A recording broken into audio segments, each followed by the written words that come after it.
co contrasinal para entrar, por eso veo Monse. Gracias, Monse. Nada, comenzamos ca primeira mesa da tarde. Temos dúas mesas pola tarde. Esta primeira mesa que é sobre prevención secundaria e a segunda é sobre atención sanitaria a persoas migrantes. Recordamos unha cousa, que nas bolsillas que se vos entregaron na entrada, porque se hai xente que marchou, hai xente que tal, nas bolsillas tedes dentro unha avaliación, vale? Unha avaliación por cada mesa. Agradecemos moito, por favor, que a cubrades, vale? Completo. E a queres a calquera dos compañeros que están con nosotros, vale? Moitas gracias. Nada, vamos a aproveitar. Bueno, pues seguimos.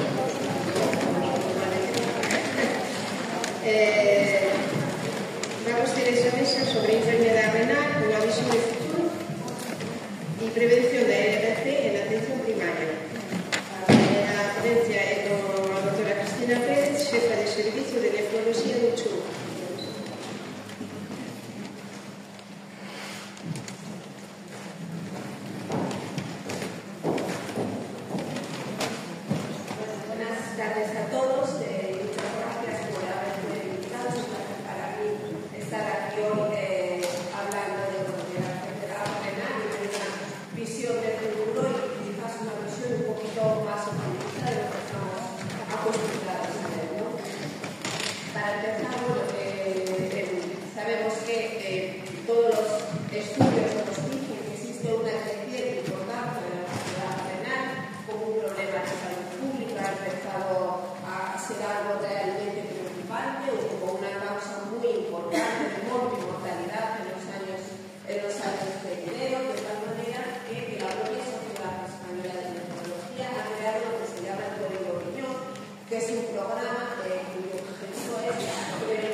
Pero el problema no solo es la prevención.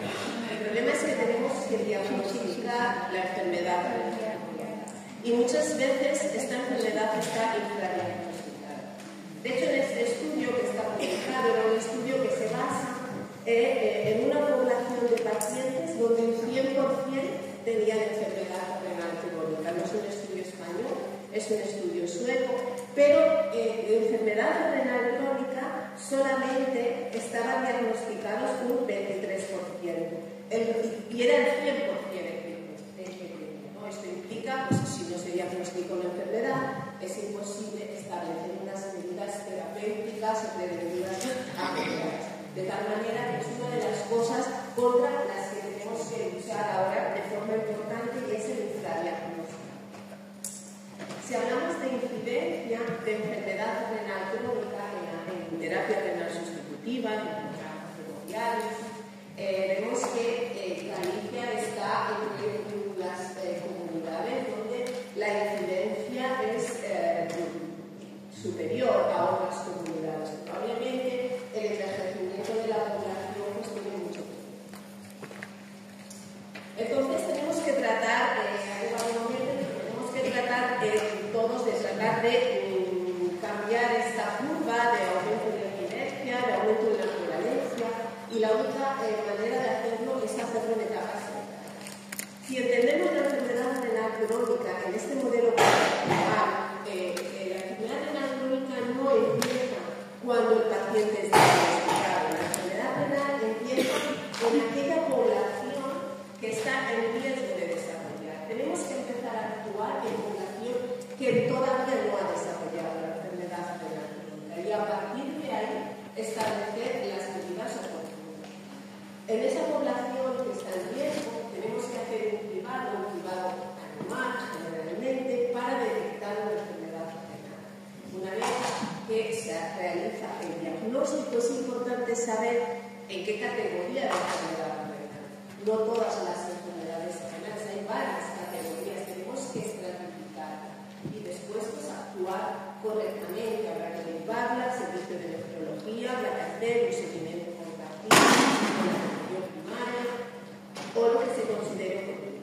Cuando uno llega ya a unos estadios de enfermedad renal crónica avanzada, pues las opciones ya sabemos cuáles son: el trasplante, la terapia renal sustitutiva o el tratamiento conservador.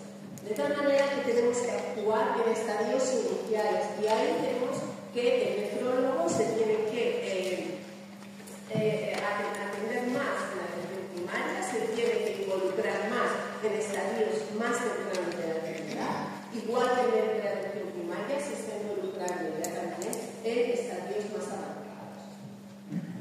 En la enfermedad renal existe el efecto bola de nieve. A nosotros nos va a ser mucho más fácil tener la enfermedad renal en estadios iniciales. Tenemos mucho más margen de actuación cuando estamos hablando de un paciente que tiene riesgo de enfermedad renal, que cuando un paciente tiene una enfermedad renal crónica avanzada.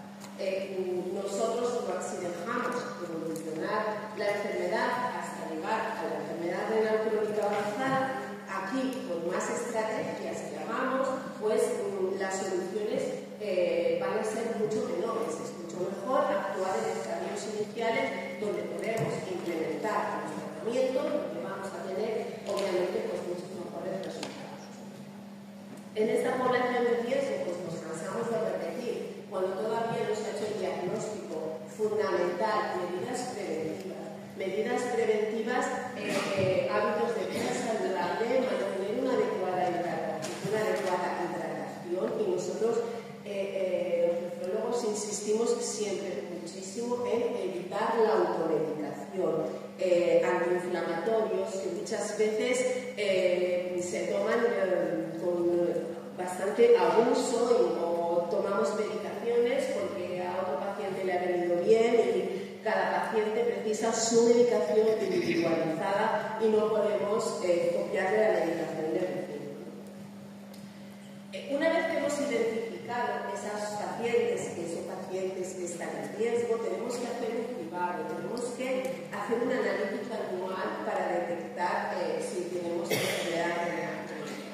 Y estos pacientes de cribado son todos estos: hipertensos, diabéticos, mayores de 60 años, familiares de primer grado afectados. Todo este tipo de pacientes, además de las medidas higiénico-dietéticas, necesitan un cribado. ¿Y cómo sé si mis riñones funcionan bien? No me vale solo la analítica de sangre. Una analítica de sangre no me es suficiente para saber que el riñón funciona bien. Necesito tener también una analítica de orina, porque la analítica de sangre puede estar bien, pero puede ocurrir que mi riñón esté filtrando algunas sustancias que no debe y tener una orina patológica. Y eso ya quiere decir que tengo una enfermedad renal. Entonces, necesito las dos cosas, la sangre y la orina, para diagnosticar enfermedad renal. Y el diagnóstico precoz es, sin lugar a dudas, la clave del éxito. De tal manera que tenemos que identificar a los pacientes que están en riesgo de hacer una enfermedad renal, hacer un cribado de esos pacientes, hacer un tratamiento precoz de las interacciones farmacológicas y muchas veces un seguimiento compartido de pacientes. Fundamental la colaboración multidisciplinar entre nefrología y atención primaria. Ellos por una parte y nosotros por la otra no vamos a conseguir nada. Voy a poner lo que estamos haciendo en estos momentos en la provincia de Orense. En cada centro de salud existe un referente en el servicio de nefrología por el que se trata de establecer un grupo de trabajo de nefrología y esos médicos referentes, y se trata de establecer una serie de reuniones periódicas. Una serie de reuniones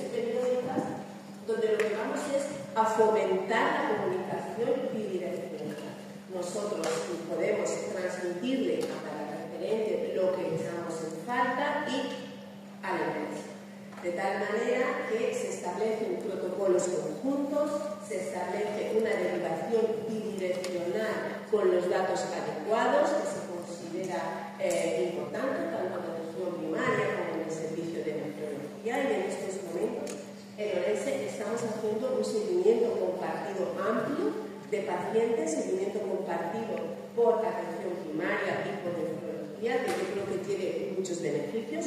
El principal beneficio es la satisfacción del paciente, que se le incomoda menos con los viajes, y bueno, creo que se optimiza mucho más el tratamiento, ¿no? Y además se evita la variabilidad clínica. En una serie de perfiles analíticos todo el mundo pide las mismas analíticas y tratamos de estandarizar los tratamientos en las fases tempranas de la enfermedad renal. Son muchos, como ya dije, los beneficios de esta colaboración multidisciplinar. Se trata con los perfiles analíticos, que siempre haya esa analítica de orina en los pacientes que son susceptibles de tener una enfermedad renal. Se trata de establecer entre todos unas medidas preventivas en una población seleccionada, de evitar ese infradiagnóstico, porque si no diagnosticamos no podemos tratar, de hacer un diagnóstico lo más precoz posible, y esto nos va a permitir hacer un tratamiento lo más apropiado a cada caso. Cuando nosotros estamos en la consulta, muchas veces le decimos al paciente que tiene enfermedad renal crónica, pues bueno, muchas veces nos cuesta un poquito entenderlos, ¿no? Nosotros, el paciente no tiene por qué sentir nada. La enfermedad renal crónica es una enfermedad silenciosa, no va a dar ningún tipo de clínica hasta estadios muy avanzados de la enfermedad, pero si existe enfermedad renal crónica es que algo está funcionando de una forma que no es del todo correcta. Entonces, es importante saber que la enfermedad renal crónica puede evolucionar durante años de forma muy silenciosa. Este sería un riñón sano, un riñón grande, y este sería un riñón, en este caso, con una nefropatía diabética, donde es un riñón ya pequeño y no ha dado ningún tipo de clínica. Es importante un diagnóstico precoz, porque si nosotros diagnosticamos aquí, las opciones de tratamiento ya son menos. Existen varias, esta es la clasificación de la enfermedad renal crónica. Hay diferentes estadios, tantos como 18, y cada estadio tiene sus peculiaridades, su riesgo, su tratamiento y su manera de actuar.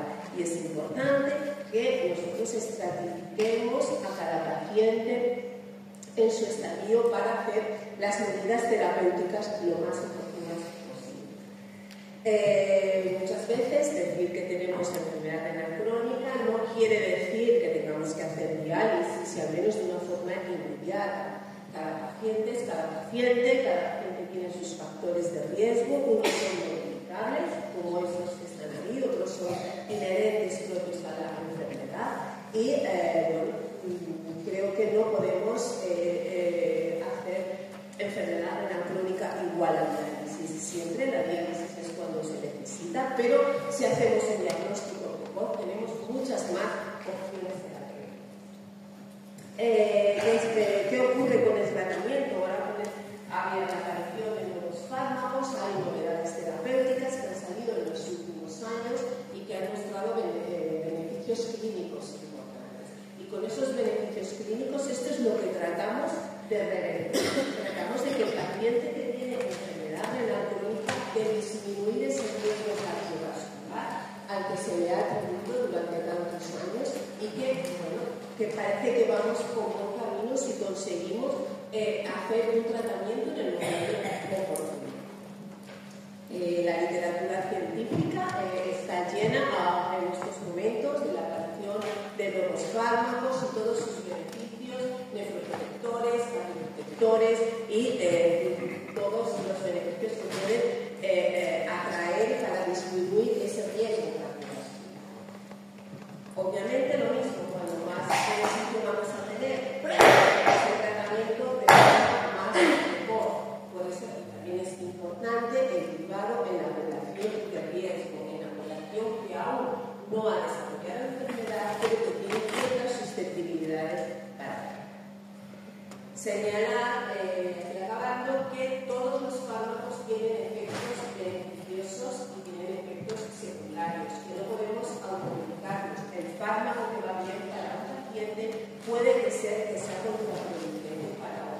No podemos asumir este nuevo fármaco es para todo el mundo, no, debemos de evitar la automedicación, seguir las recomendaciones médicas.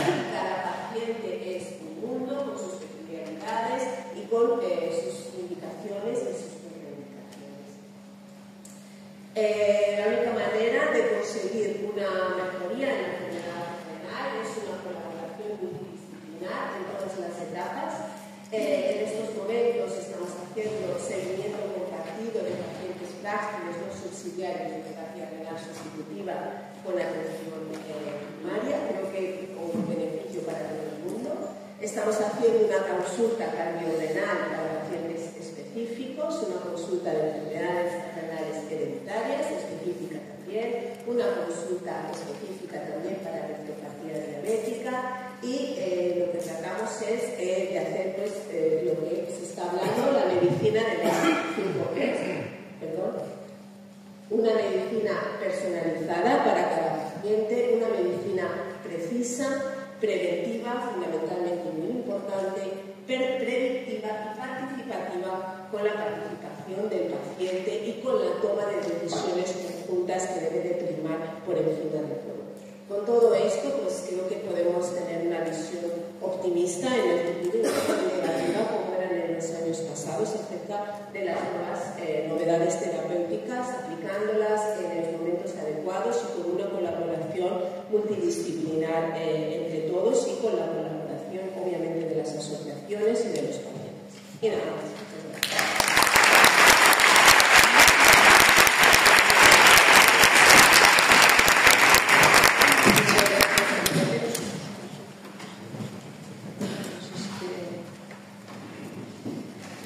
Hablaremos ahora de prevención da ERC a atención primaria con o profesor Luis Muñoz, xefe de servicio do Centro de Salud A Cuña en Ourense.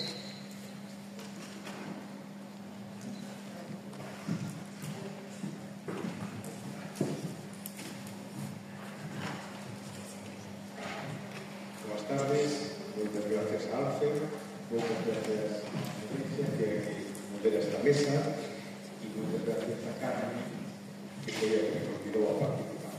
Encantado de estar na tarde pues, con pacientes, ¿no? Falando pues, de lo que nos afecta a la enfermedade renal. Eu vou presentar exactamente o que me pediu Carmen, ¿no?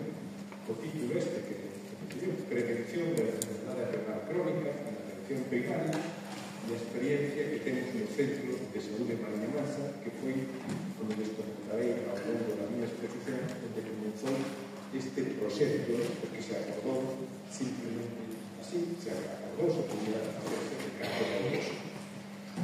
E calificamos isto en Gaboero e en Gaden os colegas como un proxecto transformador para a enfermedade renal crónica en Galicia e explicarei por que é un proxecto transformador.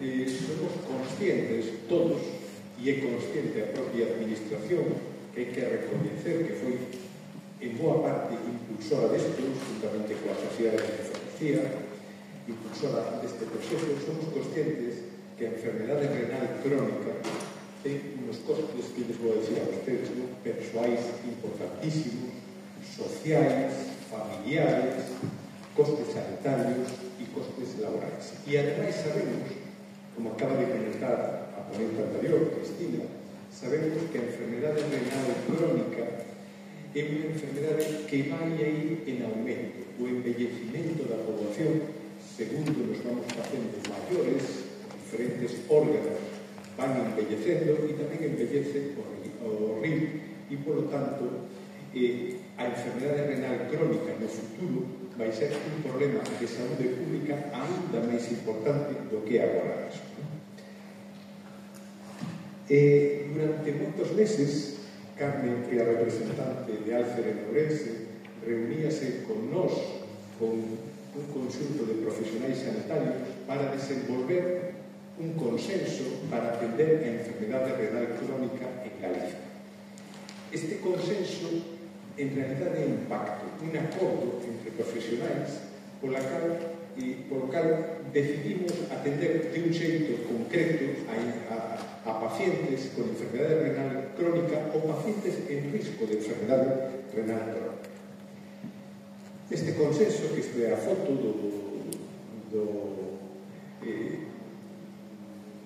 do programa, do consenso de enfermedade renal crónica, simulando unha lagoa que hai en Tribes e que simula un río.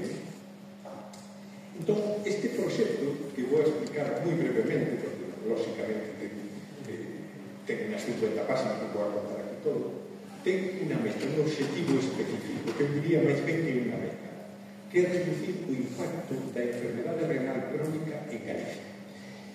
E reducir este impacto mediante, fundamentalmente, moitas cousas, pero fundamentalmente dúas, non por resumir aquí un pouco, que identificar en pacientes que non teñen enfermedade renal crónica, porque o seu filtrado glomerular menor de 60, saben vostedes que definimos a enfermedade renal crónica referíndonos ao filtrado cando é menor de 60, cando é menor de 60 non se ten enfermedade renal crónica, porque non se ten outros problemas no ritmo, pero hai persoas que están en risco, por exemplo, pacientes diabéticos, pacientes con outros factores de risco cardiovascular, tratar de identificar estos e, segundo aspecto, detectar precozmente o que acaba de comentar Cristina, o gran problema da enfermedade renal crónica, como de outras enfermedades crónicas ou de longa evolución, é que non están diagnosticadas porque moitas veces non dan síntomas, non?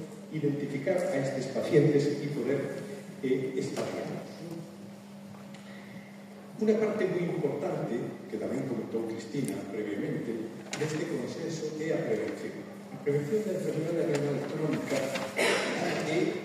non é diferente ao resto das enfermedades cardiovasculares e eu diría que non é diferente nin aos tumores ni a prevención, por exemplo, do Alzheimer. Se hoxe consultan vostedes a páxinas de saúde da Voz de Galicia, fala un investigador da prevención da degeneración neuronal e di exactamente o que vou a decir.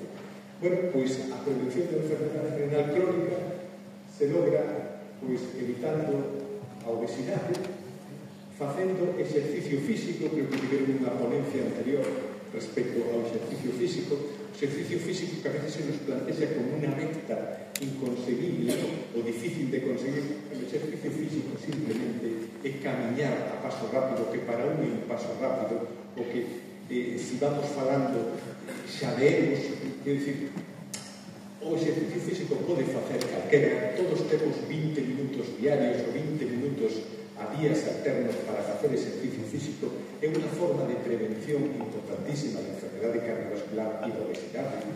Impedir os tóxicos como o tabaco ou como o alcohol. Probablemente o uso do alcohol moderado non sei se é risco, pero realmente o risco é cero, é disminuir o alcohol a cero. O consumo excesivo de medicamentos, sobre todo de antiinflamatorios no esteroideos, o diclofenaco, o ibuprofeno, o naproxeno, que son factores de risco para a enfermedade renal crónica, somente hai que consumilos durante tempos curtos. Non se poden imaginar en Galicia e en España, pero e en os países desenvolvidos, a cantidad de medicamentos antiinflamatorios que se consumen a demanda. E, por suposto, outra maneira de prevenir é nos casos de que un teña diabetes ou hipertensión, tratar adecuadamente a diabetes ou a hipertensión. Segundo aspecto que busca este consenso é tratar adecuadamente a enfermedade renal. Mire, na parte superior temos o consenso español. En España existe un consenso respecto ao tratamento para poñernos de acordo todos os profesionais realmente extraordinario, un consenso realmente extraordinario que pode marcar, e de feito marca, as recomendacións que facemos nós para o consenso galego. Pero con dúas características que hai que adaptar os consensos respecto a calquera enfermidade de longa evolución. E se se fixan en esta página, aquí, este é un estudio canadiense. Neste estudio canadiense sobre un número importantísimo de persoas acontece ou teñen os mesmos resultados que moitos estudos europeos. Miren, ao chegar aos 50 anos, o 50% dos canadienses, dos galegos, dos españoles, o 50% teñen 2 ou máis enfermedades de longa evolución. E o 30% teñen 3 ou máis enfermedades de longa evolución. É dicir, a abordarse da enfermedade renal crónica ten que ser abordarse con outras enfermedades. E na diapositiva, na parte de aquí, podemos observar, non vou a explicar rapidamente, un traballo tamén un clásico que nos di, e logo farei unha referencia concreta, nos di que as enfermedades están tremendamente marcadas por un nivel socioeconómico. O nivel socioeconómico deprimido aumenta o número das enfermedades e empeora as enfermedades. Isto que a enfermedade renal crónica ou cualquier outra enfermedade se vai con máis enfermedades, isto reporta unha importante papel á atención primaria de saúde.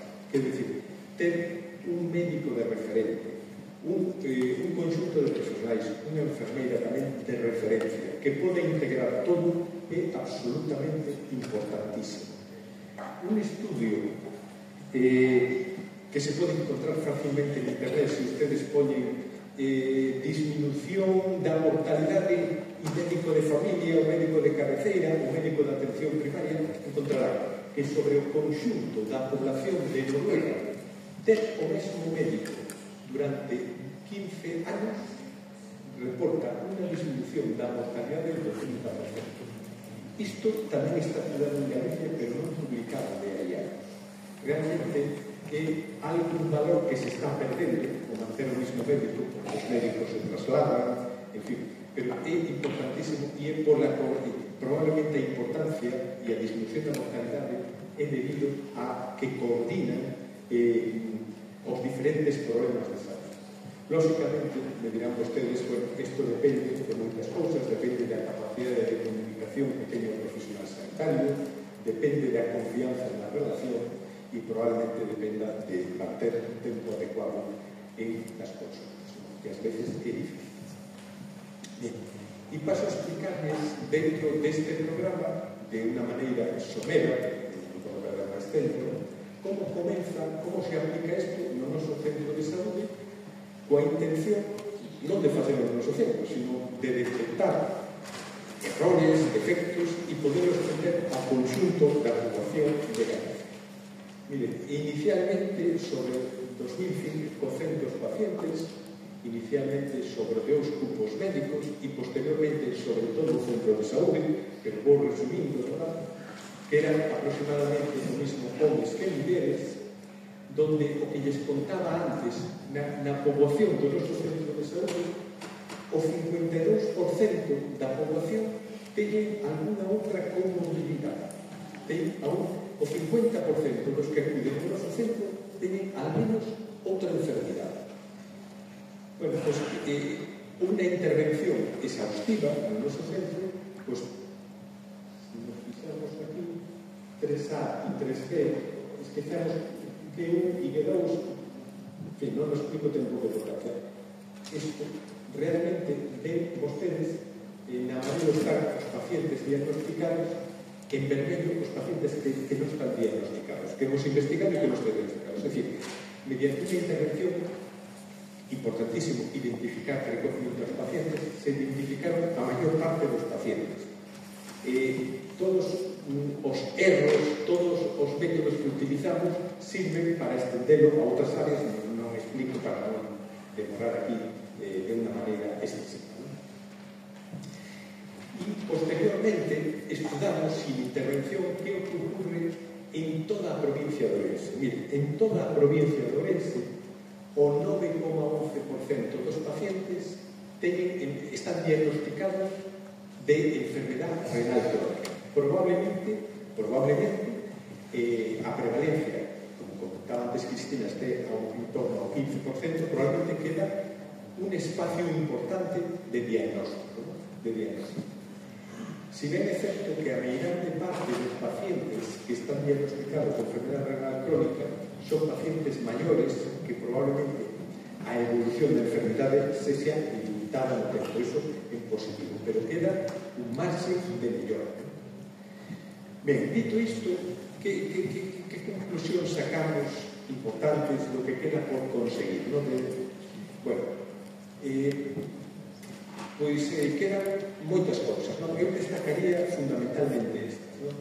E isto se transmitiu a propia consellería, que unha vez identificados os pacientes pudieran ter ianos na historia clínica informatizada un sinal específico de enfermedade renal crónica. E este sinal específico que servirá para cuando un paciente acude a un PAC ou acude a un servicio de urgencias, generalmente que se atenda aos pacientes de unha maneira rápida, activar el mecanismo de paciente con enfermedade renal crónica e os médicos que estiveran atentos, pudieran estar atentos, pues, cando poñen fármacos a adaptalos a la enfermedade renal, por exemplo, ¿no?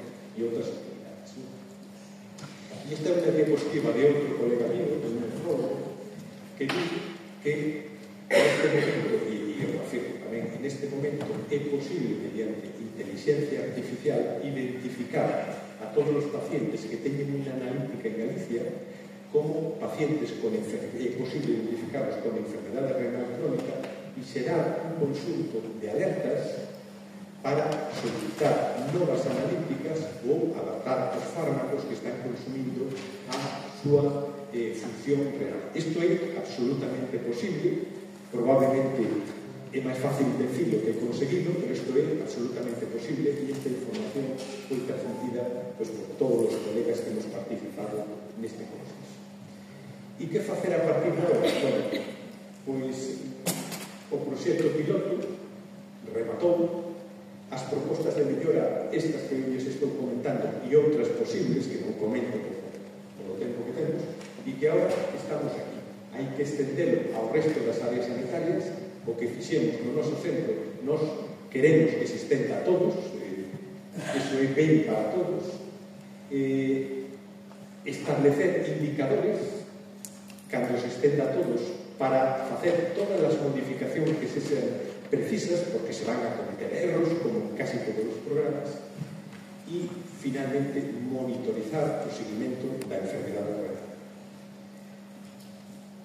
Por suposto, nos queda un camiño longo de investigación de práctica clínica, non somente a investigación que se fai nos laboratorios, sino a investigación de práctica clínica. E o que non nos pode ocurrir, e esta é a última diapositiva, é que nos sobrecargue aos profesionais de máis traballo e isto se é un fracaso porque hai unha sobrecarga de traballo. E nada máis, desexamos que este proxecto non descarrile e finalmente moitas grazas.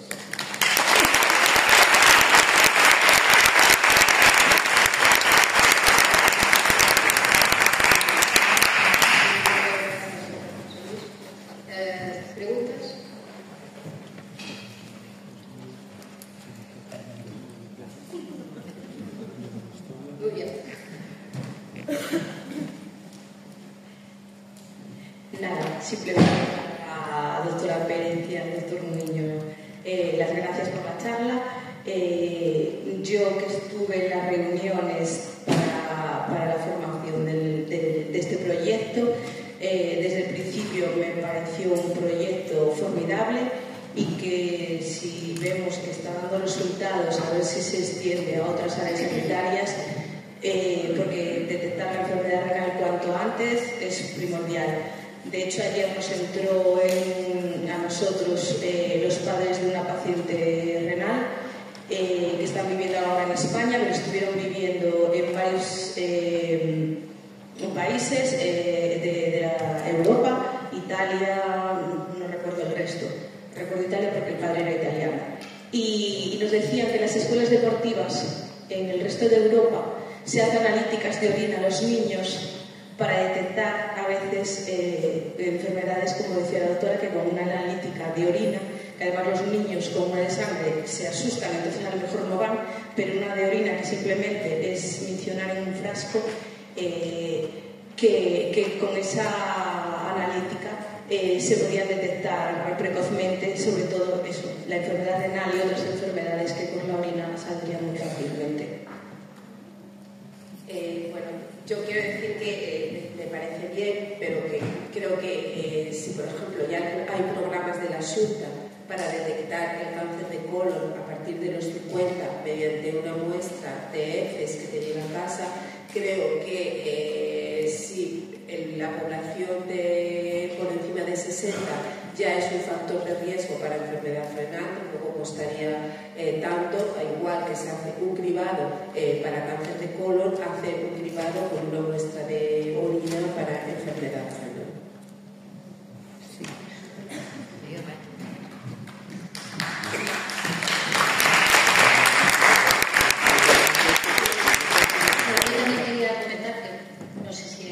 De alguien más, pero yo, por ejemplo, nosotros tenemos enfermedad hereditaria, porque ya era de mi abuela, mi padre, nosotras, y también una manera de cortar un poco la enfermedad es lo de la selección en el caso de tener hijos, que por ejemplo mi hermana tuvo 2 y los 2 tienen poliquistosis renal y nadie le comentó nada. Cuando tuvo el segundo un problema con cáncer, fue cuando dijo, podéis haber hecho selección de óvulo para que el niño viniera sin la enfermedad, entonces yo ya lo hice. Entonces creo que también es un poco falta de información, que en el caso de que quieras tener descendencia, de que te planteen eso, y un poco también agilizar los plazos, porque yo me inscribí con 30 y lo tuve ahora con 40, o sea, tardaron 10 años. Entonces ahí también hay un poco una problemática, hay gente que se queda por el camino porque tarda mucho. Bueno, ahora en la mayoría de los sitios ya tenemos consulta de enfermedades renales hereditarias. Esto está evolucionando muy rápido, creo que los plazos se están acortando y cada año se va mejorando el consejo genético, que obviamente es necesario a todas las cosas.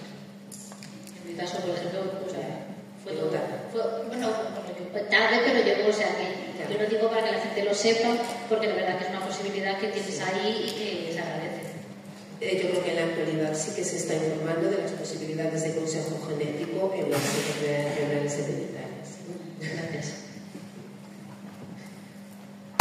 Yo soy como la chica, soy hija de un enfermo de poliquistosis, y quiero decir que en aquellos años lo único que nos mandaron a hacer es una ecografía, no es que haya después un seguimiento, algo, y eso se nota. Yo tuve hijas. Claro, sí, pero en el caso de la poliquistosis en concreto ha habido muchos avances. No es lo mismo hace 2 años que ahora, incluso el tratamiento de la poliquistosis tampoco es de hace tanto, y el consejo genético y todo esto son avances que son relativamente recientes. Sí, debido a que nos estuvo comentando José Luis, a mí me surge una pregunta. ¿Cómo, una vez que nos diagnostican una enfermedad, en este caso que estamos ahora concretando, la enfermedad de riñón, eu non sou o paciente é a miña muller, pero entonces eu penso unha cousa, como estar seguros de que o que nos dice o profesional é certo? Por unha razón. A miña muller está con insuficiencia renal. Entonces, eu cando tiña 20 anos,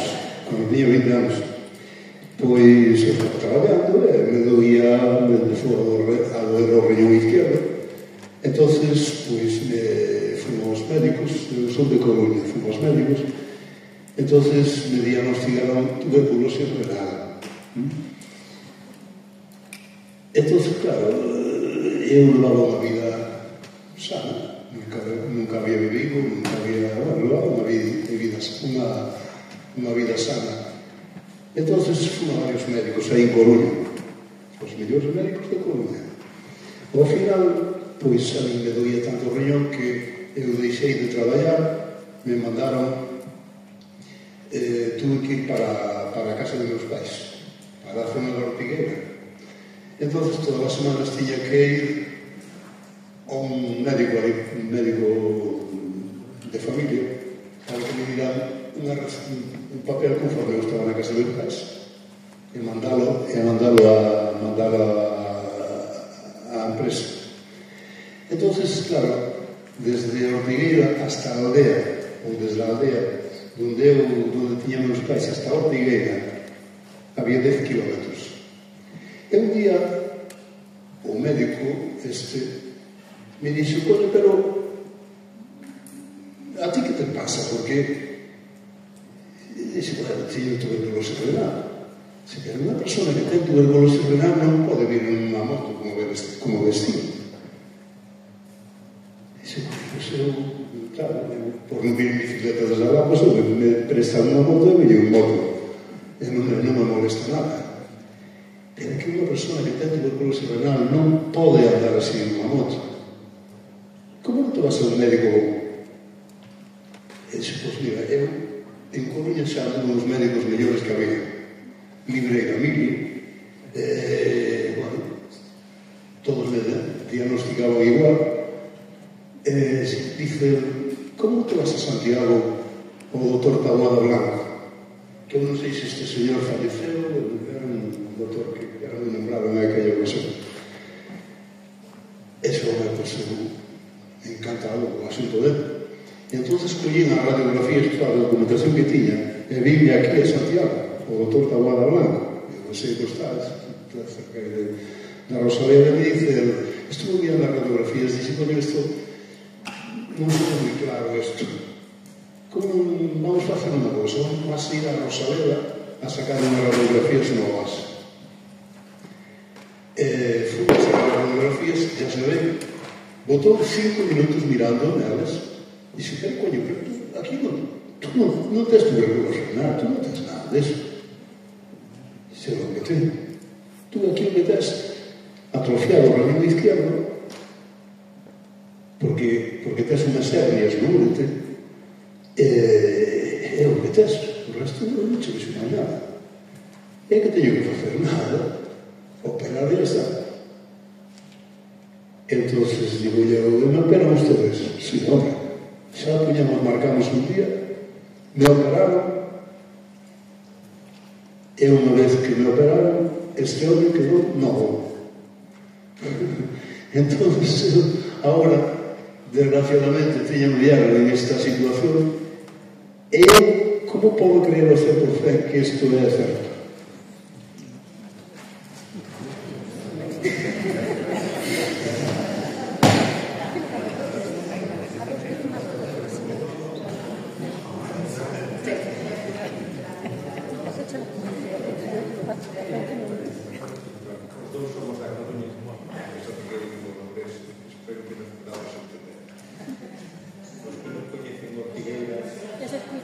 Non se escoita?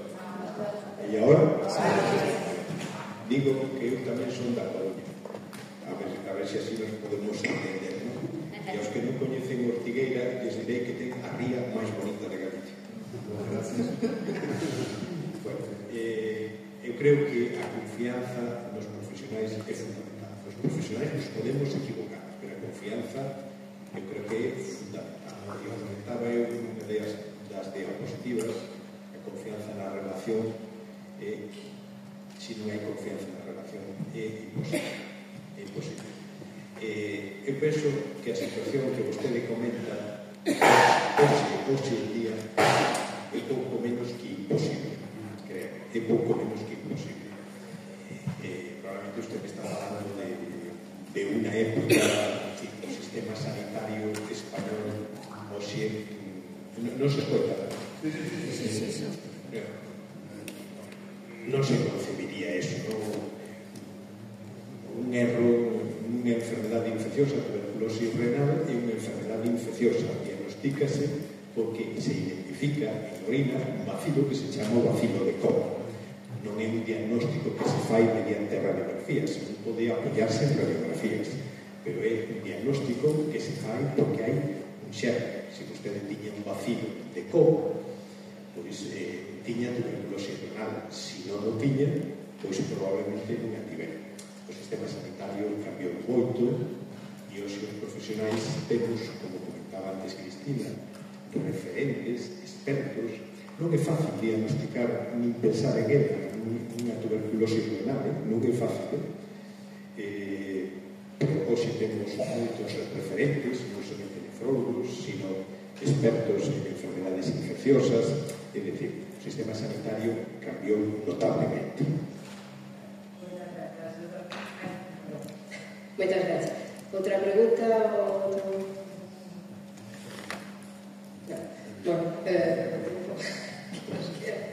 Moitas gracias. A Pérez, doutora José Luis, que sí que se proyecto sigue adiante e como sempre desde a asociación e a prevención importantísimo, a donación e si se pode detectar desde atención primaria pues é un gran avance.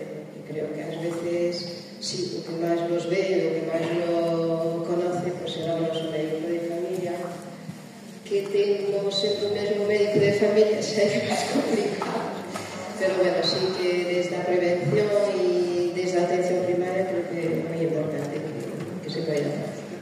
Moitas gracias.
Hola, buenas tardes.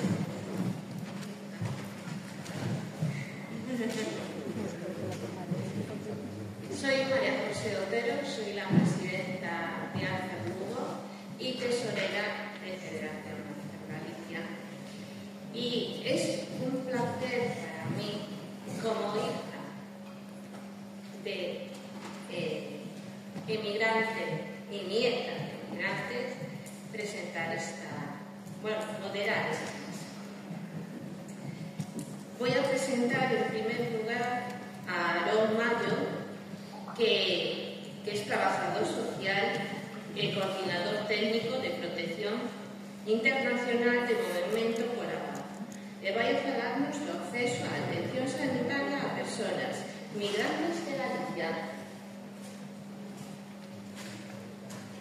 Bueno, escoitas. Nada, en primer lugar, é un placer estar aquí tamén.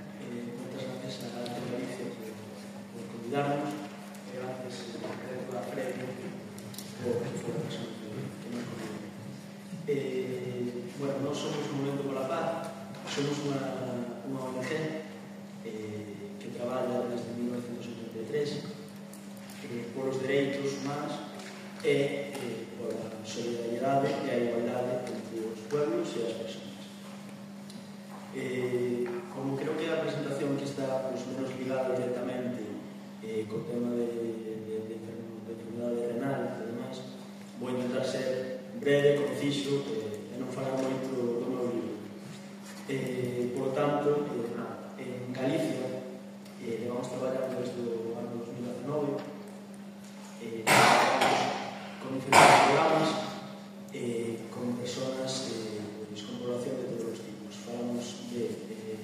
migrantes principalmente, que é o colectivo que máis nos dedicamos, pero tamén con persoas nacionais, tanto homens como mulleres, pero principalmente con mulleres en pueblos do rural.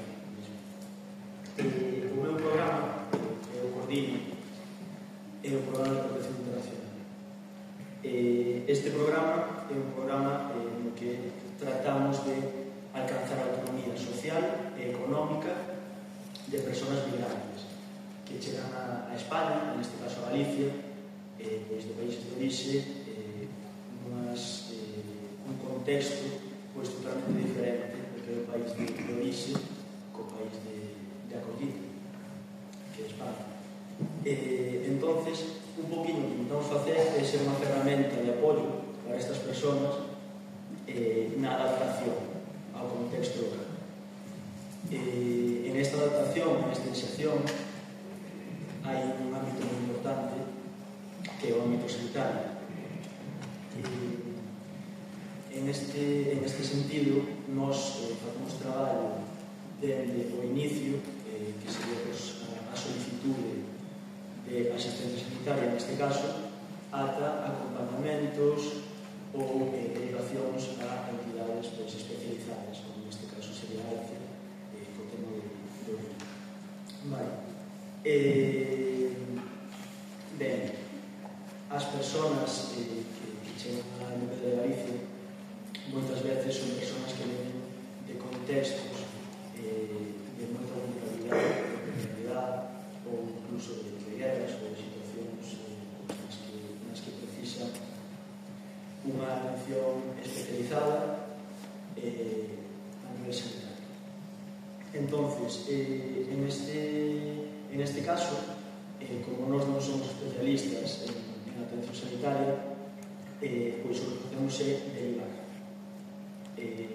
Con ALCE, concretamente, temos un acordo, non sei exactamente desde que ano, pero xa fai uns buenos años, que ten o objetivo de agilizar, operativizar e coordinar a atención que se pode prestar desde o Movemento pola Paz e desde a Galicia. En estes anos tivemos dous casos que sí que declaramos a ALCE, de persoas, pois as dúas subsaharianas, que tuveron que entrar en diálisis rapidamente nada máis chegar a MP de Galicia. En ese sentido, creo que pois, este acordo facilítanos moitas cousas, xa que nós non temos ese coñecemento que sí que os traballadores de ALCE sí que poden ter, que nos poden pois, axudar moito neste sentido. Antes de pasar a falar dos tipos de acceso ao sistema sanitario, vou a facer un breve inciso explicando cales son as situacións administrativas por as que vai pasando unha persona que solicita protección internacional en España. Porque, bueno, vai ter sentido despois a hora de explicar as cousas de acceso. Unha persona que quere solicitar protección internacional ten que acordar unha cita ca Policía Nacional na que manifesta a súa voluntade de solicitar protección internacional. En ese momento, esa persona pode estar como turista ou pode estar en situación administrativa irregular. É dicir, sin un permiso de residencia e permiso de traballo. Despois desa cita, xa poden entrar no noso programa de protección internacional. En este programa, as persoas entran derivadas polo Ministerio. É dicir, nós non temos competencia de para seleccionar persoas que traballan. Despois desta manifestación de voluntade de solicitar protección internacional, as persoas teñen unha segunda cita que se separa temporalmente ahora mesmo uns 5-6 meses da primeira, que é para regularizar ou oficializar a súa solicitude de protección internacional. A partir deste momento, todas as persoas que regularizan ou formalizan a súa solicitude pasan a estar en situación administrativa regular. é dicir, teñen permiso de residencia, están legalmente residindo en España. E posteriormente, pois, o Ministerio de Interior fai un estudio do seu caso e pois decide se a esa persona se le concede a protección internacional, vale, despois dos supostos. Ben, polo tanto, os tipos de acceso ao sistema sanitario son principalmente dúas modalidades: como asegurados ou como non asegurados. Como persoa asegurada, pois temos o caso das persoas nacionales ou de persoas estranxeiras que xa ten permiso de residencia, para a autorización de residencia.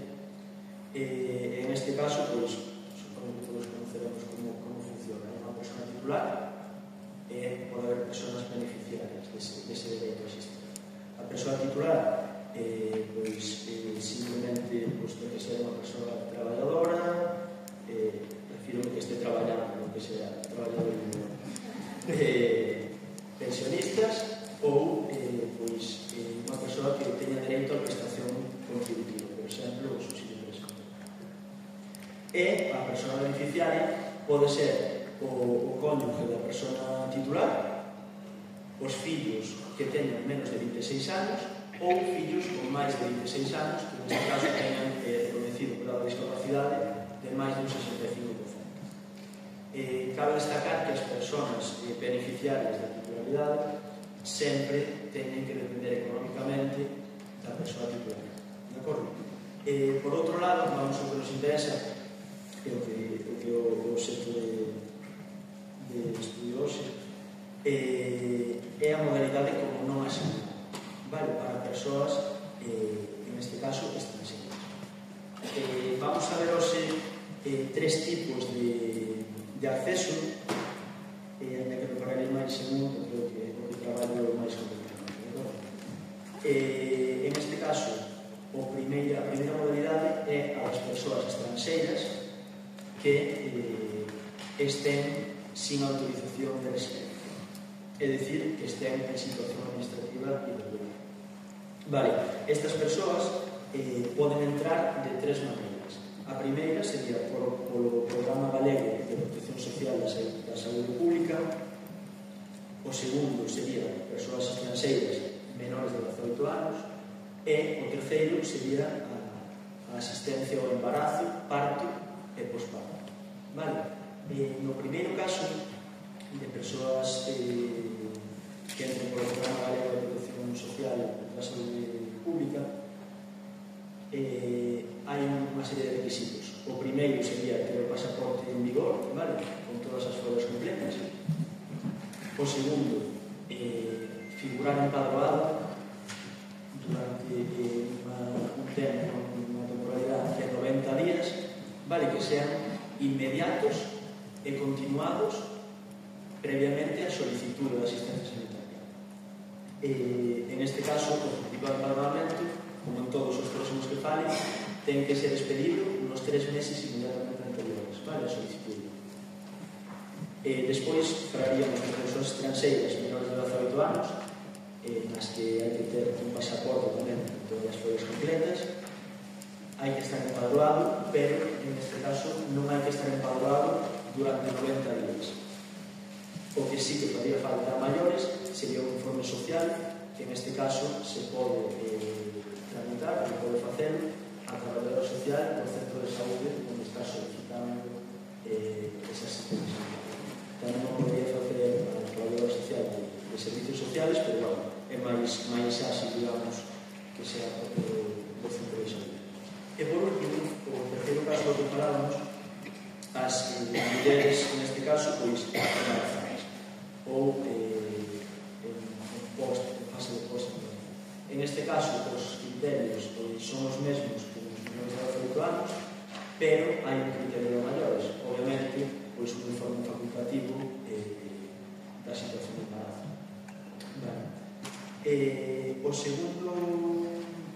A segunda casuística ou vía de acceso que vamos a falar é para persoas que sí que están autorizadas a residir actualmente en España. é onde veñen o colectivo que é o traballo de hoy, que son os solicitantes de protección internacional. Os solicitantes de protección internacional poden ter asistencia sanitaria inmediatamente despois de facer a súa regularización ou a súa formalización da solicitud de protección internacional. É dicir, a segunda entrevista que falábamos antes, a primeira era para manifestar e a segunda era para formalizar. A partir da segunda poden acceder ao sistema sanitario. Que pasa en caso de que unha persoa este no noso programa de protección internacional que non é pola paz, pero todavía se ha manifestado, é dicir, que este na fase da primeira entrevista, non na da segunda. Pois estas persoas entrarían polo programa galego de protección social da saúde pública. É dicir, terían que estar 90 días empadroados, como falamos anteriormente. No caso dos solicitantes de protección internacional, os requisitos varían. Vale? Xa non hai que ter un histórico de empadronamiento, o que hai que ter é un documento de identidade de obra, que neste caso chamase o resguardo de solicitud de protección internacional, que é a folla que che dá a policía en canto formalizas, e tens que ter o pasaporte e, ademais, un padrón, sin historia. É dicir, simplemente como estés empadroado, sabes, aunque te empadronas en ese mismo día, podes acceder ao sistema sanitario. A seguinte casuística que entraría na mesma vía de acceso é con persoas víctimas de trata de seres humanos. Vale? Estas persoas poden entrar tamén sin requisito de temporalidade no que se refire ao padrón, pero teñen que ter tamén un informe ou un certificado que constate que esa persoa é víctima de trata de seres humanos. Vale? Por último, hai unha vía que creo que é bastante interesante comentar, que é a vía de persoas que xeren unha sospeita de que pode ser un peligro para a saúde pública. Vale? Isto que é? Pois persoas que poden proceder de países, vale? Os países de orixe que teñan pois unha serie de enfermidades comuns, infecciosas, que pois aquí en España actualmente pois están baixo control, digamos.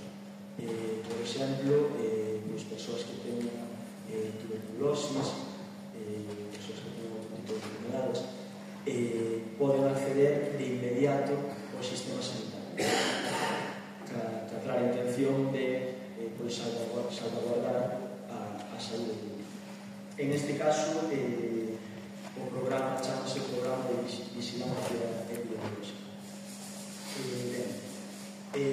Cabe mencionar tamén que en casos excepcionais, cando hai unha enfermidade grave e que se pode pois alargar no tempo, ainda que estés un permiso como turista en España, mediante informe social e criterio médico, podes acceder ao sistema sanitario, a asistencia sanitaria de maneira excepcional. Vale. Nada, eu para finalizar vou a falar un poquinho das problemáticas principales que nos encontramos no día a día. Vou a tocarlas por arriba porque non quero pisar a compañera que poden falar sobre isto. Nos no día a día encontramos unha serie de problemas. Eu diferenciaría de dúas maneiras. Problemas que, baixo do punto de vista, sí que se poden solucionar, e problemas que non están, non sei, na miña man se logo non, e creo que non hai dar unha solución concreta. Estas dificultades, principalmente para nós, son as persoas que chegan con manifestación de voluntade de solicitar protección internacional, pero todavía non teñen a formalización da súa solicitude, nin teñen tampouco 90 días de empadronamiento en Galicia. Por lo tanto, están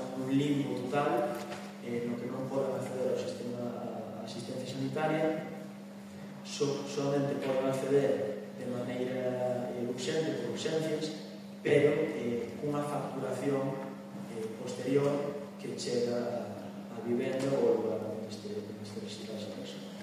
Isto, sumado a esa información que moitas persoas que se encontran nesta situación fai que esa certa reticencia ou certo medo a acudir ao sistema sanitario. Tes medo que despois che den a factura. Isto sería unha das problemáticas principais. E outra problemática sería a rotación do persoal. Antes tamén falaba que era José Luis, de que o mismo médico alargaba a vida, non? Falando así de rápido. En este caso, pues, xa simplemente porque é unha persona da administración que tiene un control total dos protocolos e de como dar acceso ao sistema sanitario ás persoas estranxeiras, baixo o meu punto de vista, tamén colaboraría con que haxa un mellor nivel de saúde nese población. Porque moitas veces atopamos con trabas ou con requisitos que non existen e que non están contemplados na lei por esa rotación do persoal administrativo ou por ese desconocimiento da lei. Vale, pues, por exemplo, a semana pasada, en un centro de saúde, unha persoa na administración exigíame, acompañar unha persoa, exigía 180 días de empadronamento en Galicia para acceder a asistencia sanitaria. Cousa que non se contempla, pues, en ninguna lei, en ningún suposto. Vale, por unha parte é todo. Moitas gracias de novo.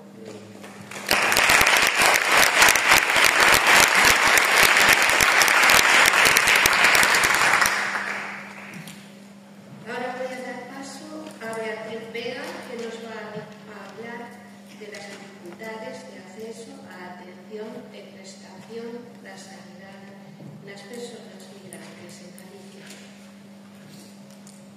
Boa tarde. Bueno, vou ser breve porque xa queremos todos marchar, entonces, vou completar un pouco que dixo o compañeiro. Para iso, eu vou falar desde a parte de traballo social xa na sala de diálisis con persoas con enfermidade renal, vale? Pero para empezar a introducir un pouquinho o traballo que facemos en Alter con este colectivo, creo que primeiro hai que desmitificar certos ideas arraigadas que se escoitan por aí adiante sobre a poboación migrante, non? Un deles é que ao chegar a España as persoas migrantes a tener os mesmos dereitos que as persoas españolas, non? Eso non é de todo certo, vale? Como dixo aquí o compañeiro, para acceder a sanidade pública teñen que ter unha serie de requisitos de padrón, ou ben optar por a situación de asilo, ou senón 3 anos de padrón para llegar a situación e poder traballar e poder recibir de forma legal. Outra é que as persoas migrantes colapsan na sanidade pública.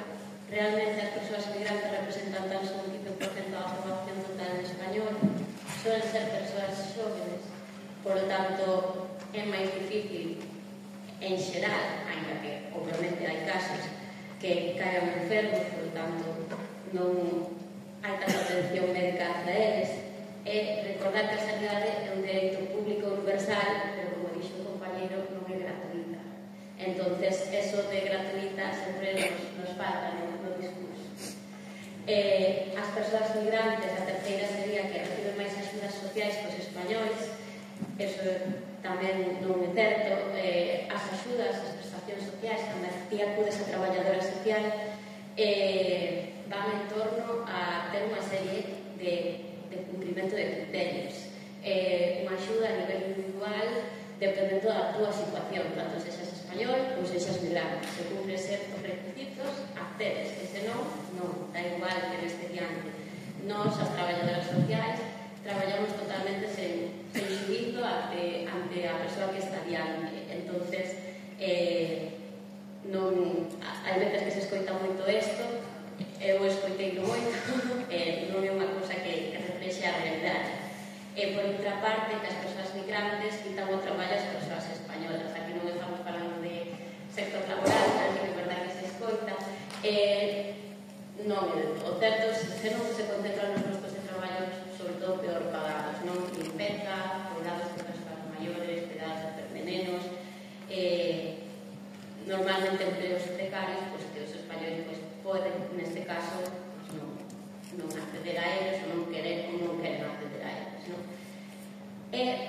Unha vez falado desto rapidísimo, vamos a escoller 3 casos que nos encontramos ao longo destes anos en Alce, vale? En torno a persoas de origen migrante, vale? O primeiro caso teñe que ver con moito co que explicou Carlos do compañeiro, vale? É unha persoa en tratamento de diálise, neste caso carecía de ingresos, ten unha problemática de mobilidade, ten unha comorbilidade de cancro e problemas cardiovasculares, e o que nos encontramos é que a ela non se lle quere asignar o transporte en ambulancia para chegar ao seu centro. Esta persoa, tuvo que recurrir neste caso a Alce, o supervisor de diálise neste caso do centro de saúde onde se atopaba, porque, non entraban en razón. Médicos, traballadores sociales que neste caso estaban detrás deste caso decían que, vamos a falar así un pouco, dábase un pouco igual a situación de vulnerabilidade na que estaba, e que para eles era posible que esta persoa pois un autobús todos os días e se desplazase ao centro de diálise. Se lles explicou en varias ocasións o problema de mobilidade, como os problemas que acarreaba a diálise, o seu benestar físico, pero non accedían as nosas peticións. Tivose que conseguir unha axuda por medio, como carecía de ingresos, tuve que se axudarse para pagar ese autobús por medio de Cáritas, que foi a asociación neste caso que nos axudou. Unha vez presentado toda a situación de novo co tema dos ingresos do autobús con Cáritas, volveuse a mandar a traballo social hospitalario mediante tamén unha comunicación da persoa que leva diálise de situación desta persoa e acceder a asignar un transporte en ambulancia, pero facendo un cambio de centro hospitalario e pasando a primeira hora da mañá, senón non era posible. Como a señora non tiña outra posibilidade, accedeu e así quedou a cousa. Nunca nos deron unha razón real de por que se debía isto. Se lles explicaba que había persoas en diálise que todos tenemos a nosa problemática, todos necesitamos el transporte, pero quizás estaba en unha situación máis beneficiosa nestes momentos, que se lle buscaron a esta señora, nunca se nos deu unha explicación clara de por que non se lle deu. O segundo caso é unha persoa trasplantada. Isto ten que ver co programa galego de protección de saúde que nos falaba o compañeiro. Ela chegou un día ao seu centro de saúde e dixeronlle que era a última vez que iba a meter porque xa non tiña tarxeta sanitaria. Esta persoa, puxose moi nerviosa, chamou a Alta que non tiña, carece de información, porque ela realmente deixase levar un pouco para a situación en que está no momento, non sabía que facer. O persoal administrativo, que moitas veces está desinformado das actualidades respecto á poboación estranxeira, decía que se fora para casa, que ellos ali xa non tiña nada máis que facer.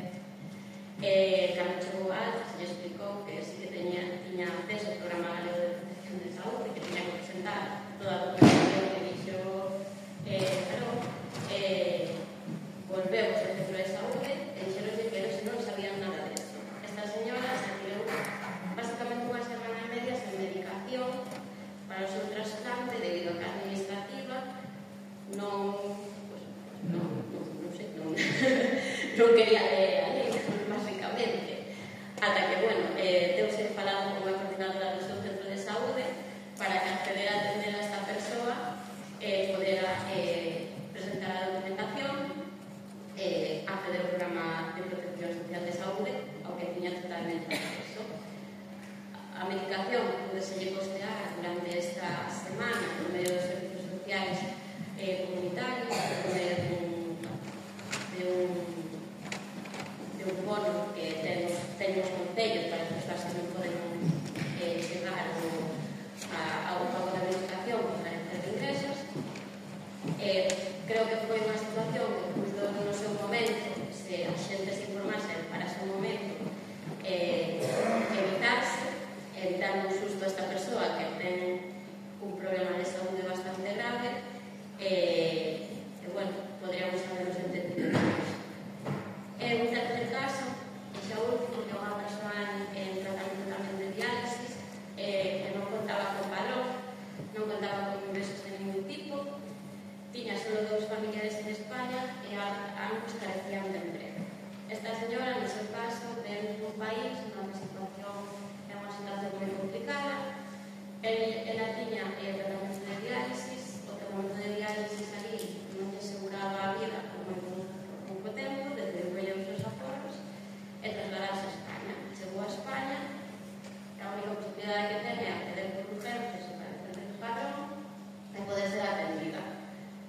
Atendeuse, en este caso na Coruña, por medio de unha diálisis en agudos, o mes chegoulle a unha temida factura de, creo que foron 5.000 euros de diálisis. Aí entra traballo social hospitalario, onde mediamos entre eles, mediamos,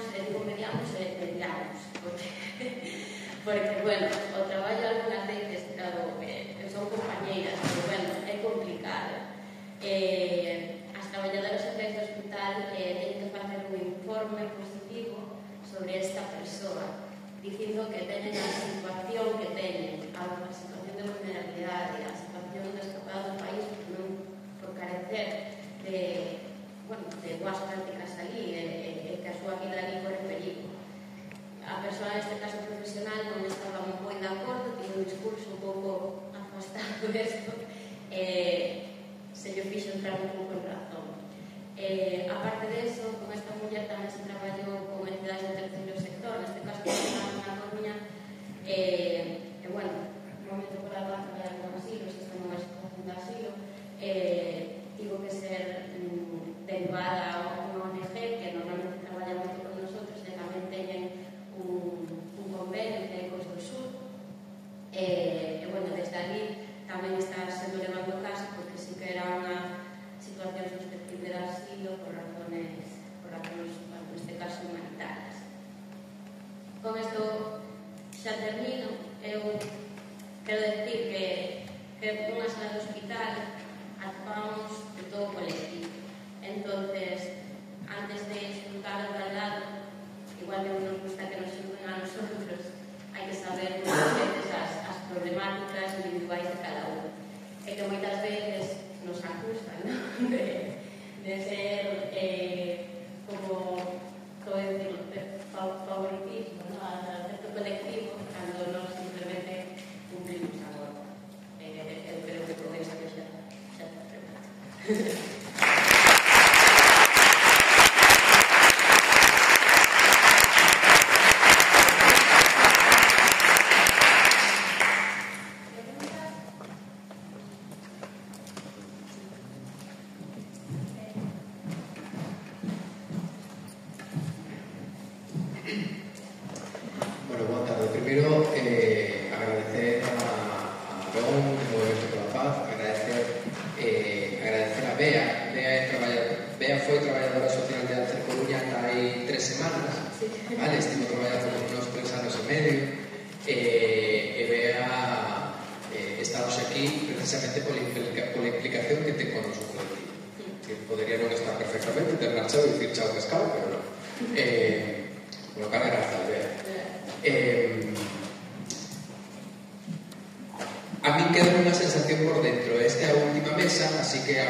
trasplante temos temas moi gordos enriba da mesa, moi gordos, como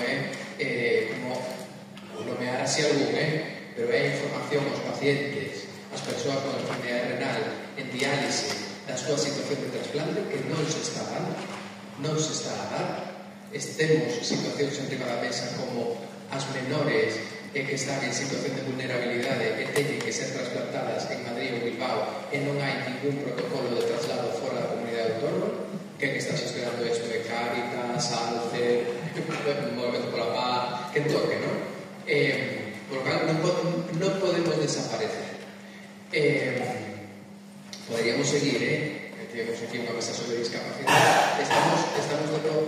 Rematamos agora de ter unha mesa precisamente por as casuísticas que recollimos durante os últimos anos de persoas migrantes e moitas veces dese feedback, e ese feedback que puña enriba da mesa Juani, traballadora social de Bogami, hoxe que dicía un pouco as dificultades que as que nos atopábamos ao ir a unha valoración dos equipos de valoración de discapacidade. As persoas migrantes estánse atopando con moitísimas, aparte de todas estas trabas que evidentemente toda a burocracia que teñen que sortear xa son trabas e obstáculos, pero unha vez que entran no sistema sanitario somos conscientes e creo, Bea, que estás aí, e o resto de compañeiras tanto as compañeiras que visitades como profesionais, as unidades, como as persoas que dentro creo que especialmente dentro das unidades hai moitísima traba de moito corte xenófobo. Eu creo que poder ter exactamente igual que temos 500 páxinas de baremo de valoración de discapacidade para poder centrarnos no marco que corresponde, eu creo que centrar, ainda que sexa con 45 minutos do marco que determina cal é o tipo de atención ás persoas migrantes é fundamental. Pero o desasosiego que a mí me queda dentro é que comezamos cunha mesa inaugural cunha representación política dende o Concello de Santiago, a Consellería de Sanidade, máis a Consellería de Políticas Sociais, que o gallá exactamente igual que o digo aquí, o digo cando aquí neste mesmo espacio hai un Consello Asesor, o gallá a Consellería de Políticas Sociais e a de Sanidade traballaran moito máis da man, o gallá marcharán tamén podendo recoller moitas das situacións e cuestións que saíron aquí ao longo do día de hoxe.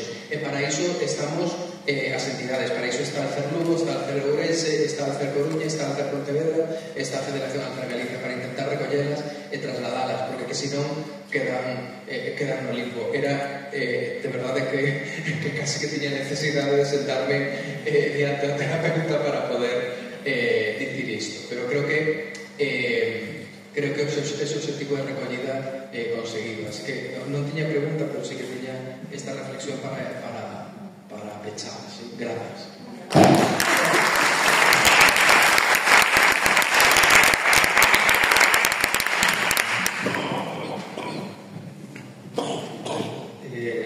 Bueno, perdona porque no sé al final. Yo quería hacer una especie de buscar otro punto de vista al tema de la inmigración. Aparte de que os doy las gracias del trabajo que hacéis con los inmigrantes y con la reivindicación de sus derechos sanitarios, que son muy importantes desde luego. Pero yo creo que todos somos conscientes del envejecimiento, lo hemos dicho en otras ponencias, del envejecimiento que tiene la población actual en España y fundamentalmente en Galicia. La pirámide de población está completamente invertida ahora mismo y lo va a ser cada vez más. La inmigración es necesaria ahora mismo. Económicamente es necesaria. Entonces, tenemos que abrir la mente, desde luego, y tenemos que ser capaces de admitir a toda esta gente que viene de fuera para que nos ayude. Pero si bien has señalado tú aquellas cosas que son aquellos mitos, ¿no? Te faltaba uno decir que vienen a pagarnos las pensiones. Bueno, sí, vienen a pagarnos las pensiones probablemente porque los necesitamos económicamente, pero mezclándonos con lo nuestro, con Ángel y con nuestras necesidades de donación, también es digamos, un grupo poblacional muy grande con el que trabajar culturalmente y socialmente para influirles en ellos para que después también puedan ser futuros donantes. Entonces yo creo que tanto nosotros como vosotros sois agentes sociales, deberíais trabajar también en ese ambiente, en eso, buscar, trabajar por sus derechos, pero hacerles conscientes de las necesidades de la sociedad, económicamente obviamente, buscar sus derechos, pero también nuestras necesidades desde el punto de vista, en este caso nuestros, que son inculcarles la donación.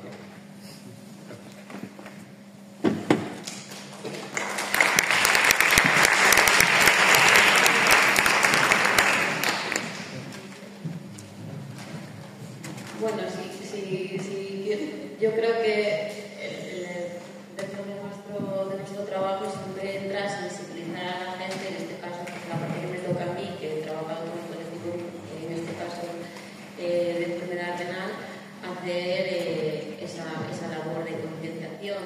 De hecho, en Alfers tiene un programa de sensibilización educativa, donde ahora muchísimos niños, por ejemplo, de familias migrantes, están escolarizados, ya segundas, terceras generaciones, y es donde se hace la mayor incidencia, porque en el fondo son los donantes del futuro, en una sensibilización escolar respecto a la donación y respecto a la problemática que en este caso nos afecta a nosotros.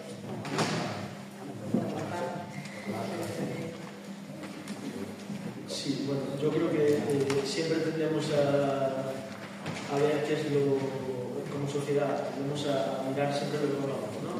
Nos van a pagar las pensiones. Yo creo que tiene, obviamente, como tú has dicho, mucho más desde pagar las pensiones, que también hasta pues enriquecer la sociedad, romper muchas barreras y en ese sentido pues también entraría pues, que sean personas comprometidas con diferentes causas, con la donación en este caso. En fin, lo que ha dicho la señorita ahí, una sola palabra, inmigración. En todas partes del mundo hay una inmigración. Y en España, pues lo que ustedes dicen, y es correcto, una población que está envejeciendo y la inmigración pues va a favorecer todo esto. Y para terminar, solamente me queda que soy inmigrante y solo me quedan las palabras que lo dije hace unas 2 horas. Gracias, porque aquí me han brindado con toda dignidad una nueva oportunidad en mi vida. Así que soy agradecido con ustedes los españoles, con ustedes como sociedad, como familia. Muchas gracias.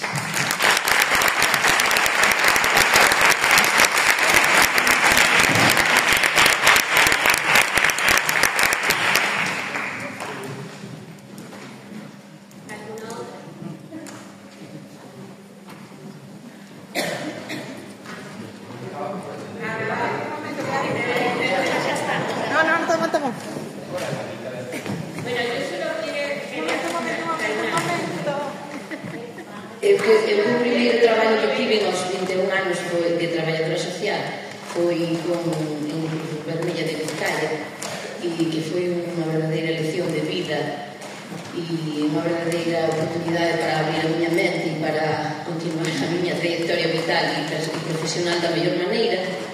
Digo que temos que ser moi acolledores, non me gusta utilizar palabras negativas, pero vivir libres de prejuicios e non ser hipócritas, porque hoxe quen atendería, por exemplo, as nosas persoas dependentes? A día de hoxe xa fagámonos esa pregunta: as nosas persoas dependentes estarían o ben de atendidas que están agora mesmo si non fose por as persoas migrantes, sobre todo por as mulleres migrantes? Vale, e poderíamos facer outras reflexións, pero bueno, esa é unha delas.